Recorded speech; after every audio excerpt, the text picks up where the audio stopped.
Naghain ng reklamo sa Senate Ethics Committee si Senadora Nancy Binay laban kay Senador Alan Peter Cayetano.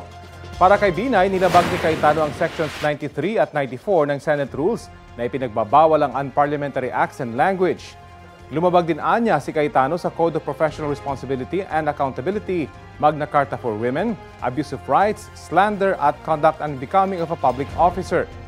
Nagugat ang ethics complaint sa sagutan ni Binay at Cayetano sa pagdinig ng Committee on Accounts nitong Miyerkules kung kailan nag-walk out si Binay. Ang pinagtalunan kung saan galing ang mahigit 23 billion pesos na halaga ng new Senate building na sinabi ni Senate President Chis Escudero.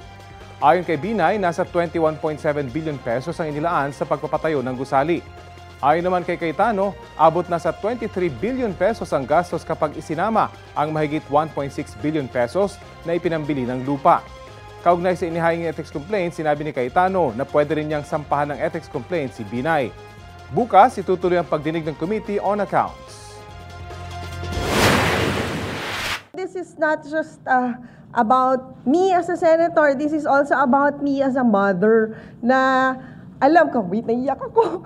Kasi alam ko yung pinagdaanan ng mga bata. We want to be vindicated na meron talaga siyang maling ginawa during the hearing. Pwede ko rin siyang filean ng ethics case dahil unethical din yung mga pinanggagawa niya. Nagsasalita pa, Chairman, gusto mong mauna ka, tapos magwo-walk out ka. I don't regret exposing na nagmamarites siya kasi yun talaga ginagawa niya. Kapuso, alamin ang maiinit na balita. Bisitahin at mag-subscribe sa GMA Integrated News sa YouTube. Sa mga kapuso abroad, samahan niyo kami sa GMA Pinoy TV at sa www.gmanews.tv.